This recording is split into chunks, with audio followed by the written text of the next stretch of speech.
Assalamualaikum warahmatullahi wabarakatuh. Salam dan bahagia selalu Bapak Ibu Guru penggerak hebat. Pada video kali ini saya akan memaparkan tentang koneksi antar materi modul 2.2 dengan saya Irmawati dari SDN 2 Sukanegara, calon guru penggerak angkatan 10 Kabupaten Ciamis. Pertanyaan pemantiknya, yang pertama, apa kesimpulan tentang perubahan pengetahuan, keterampilan, sikap sebagai pemimpin pembelajar setelah mempelajari pembelajaran sosial dan emosional? Yang kedua, apa kaitan pembelajaran sosial dan emosional yang telah Anda pelajari dengan modul-modul sebelumnya? 1. Kesimpulan tentang perubahan pengetahuan, keterampilan, sikap sebagai pemimpin pembelajar setelah mempelajari pembelajaran sosial dan emosional adalah sebagai guru sangat perlu mempelajari materi tentang sosial dan emosional agar dapat memahami, menghayati dan mengelola emosi atau sebagai kesadaran diri, menetapkan dan mencapai tujuan positif atau sebagai pengelolaan diri, merasakan dan menunjukkan empati kepada orang lain atau sebagai kesadaran sosial, membangun dan mempertahankan hubungan positif atau sebagai keterampilan berelasi, dan membuat keputusan yang bertanggung jawab atau pengambilan keputusan yang bertanggung jawab. Hal tersebut sesuai dengan 5 kompetensi sosial dan emosional yang harus dimiliki. Guru sebagai pemimpin pembelajar harus menerapkan kelima kompetensi sosial dan emosional tersebut agar dapat menunjukkan pembelajaran yang nyaman, menyenangkan bagi murid dan menciptakan karakter murid yang berbudi pekerti luhur sehingga akan terjadi perubahan positif pada diri murid baik secara pengetahuan, keterampilan, dan sikap. Hargai potensi, tingkatkan prestasi, lahirkan profil pelajar. 2. Adapun keterkaitan pembelajaran sosial emosional yang telah saya pelajari dengan modul-modul sebelumnya adalah menurut Ki Hajar Dewantara, mendidik adalah menuntun tumbuh kembangnya anak sesuai dengan kodrat alam dan kodrat zaman sehingga menjadi manusia yang merdeka. Ki Hajar Dewantara juga menekankan adanya pendidikan budi pekerti serta pendidikan yang berpusat pada murid. Hal ini tentunya sangat sesuai dengan konsep pembelajaran sosial dan emosional dengan mengintegrasikan PSE di kelas dan sekolah, di mana anak akan mampu untuk mengenali dan mengelola dirinya.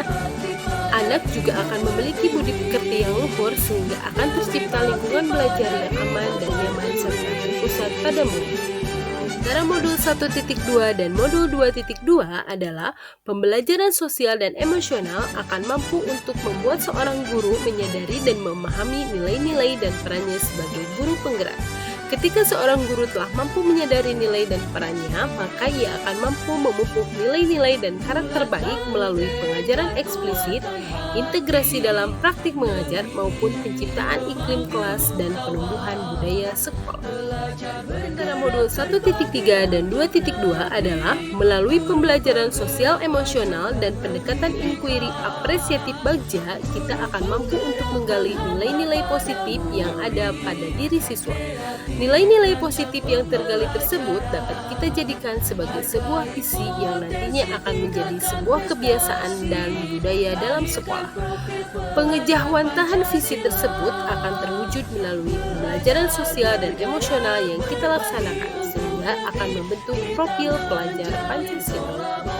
Keterkaitan antara modul 1.4 dengan modul 2.2 adalah melalui pembelajaran sosial dan emosional, baik guru dan murid akan mampu menyadari dan mengontrol emosi maupun potensi diri mereka, sehingga akan mampu mendukung penciptaan budaya-budaya positif baik di kelas maupun di sekolah. Ketika budaya-budaya positif telah terwujud, maka tujuan pendidikan yakni menciptakan profil pelajar Pancasila pun akan terwujud. Keterkaitan antara modul 2.1 dengan modul 2.2 adalah untuk mewujudkan pembelajaran berdiferensiasi, guru harus mampu mengenali karakter kelasnya. Pengintegrasian pembelajaran sosial emosional dalam pembelajaran serta penciptaan iklim kelas dan budaya sekolah akan sangat membantu guru untuk mengidentifikasi karakter kelas. Hal ini akan sangat berguna sebagai bahan pertimbangan dalam penentuan strategi pembelajaran berdiferensiasi yang akan diterapkan di kelasnya. Pengintegrasian pembelajaran sosial emosional ini juga akan mampu mendukung guru untuk menciptakan suasana belajar yang mengundang murid sehingga pembelajaran berdiferensiasi dapat terlaksana dengan aman dan nyaman.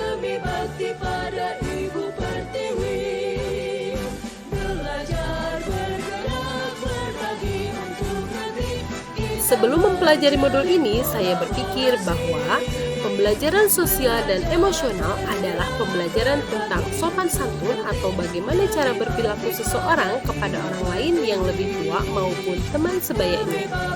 Sehingga, saya selalu mengintegrasikan pembelajaran sikap sopan santun atau cara seseorang anak bersikap terhadap guru maupun teman sebayanya dalam kegiatan pembelajaran di kelas serta di sekolah.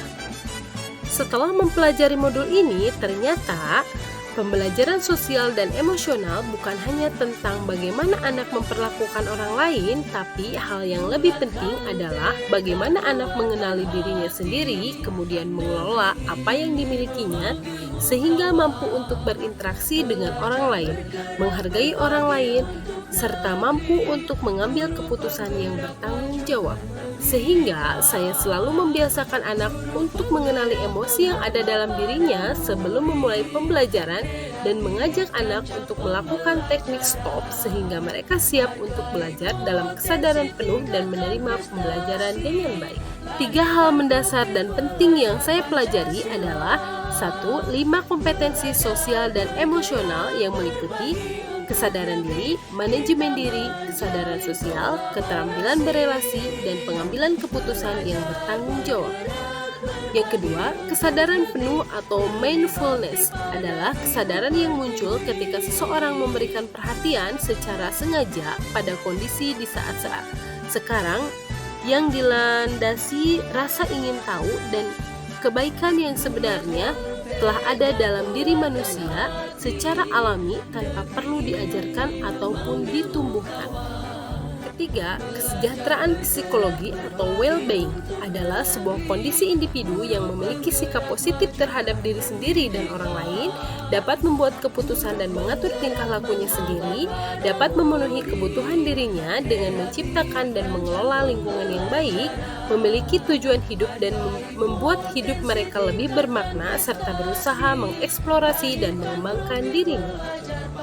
Perubahan yang akan saya terapkan di kelas dan sekolah. Di kelas, saya akan membudayakan dan mengintegrasikan pembelajaran sosial dan emosional dalam setiap pelajaran yang akan saya laksanakan. Misalnya, 1. Membuat roda emosi di kelas yang akan diisi siswa setiap pagi sebelum pembelajaran. 2. Mengajak siswa untuk menghadirkan mindfulness dengan teknik stop. 3. Pembelajaran dilaksanakan secara individu dan berkelompok secara seimbang sehingga mampu mengembangkan 5 kompetensi sosial dan emosional. 4. Menghadirkan peristiwa-peristiwa dalam setiap pembelajaran sehingga anak akan memiliki ketertarikan dan ingatan yang kuat terhadap pembelajaran. Di sekolah, saya akan berusaha menjadi teladan yang baik dalam penerapan kompetensi sosial emosional di sekolah. Saya akan mengimbaskan pemahaman dan penerapan tentang pembelajaran sosial dan emosional yang saya dapatkan dan terapkan di kelas kepada rekan sejawat. Saya juga akan berkolaborasi dengan teman sejawat dalam penerapan dan pembudayaan kompetensi sosial dan emosional di sekolah. Misalnya, membuat kesepakatan bersama, membuat komunitas belajar profesional, membuat sistem mentoring rekan sejawat, dan mengintegrasikan kompetensi sosial emosional dalam pelaksanaan rapat. Terima kasih, demikian pemaparan koneksi antar materi modul 2.2. Semoga menginspirasi. Salam guru penggerak, tergerak, bergerak, menggerakkan.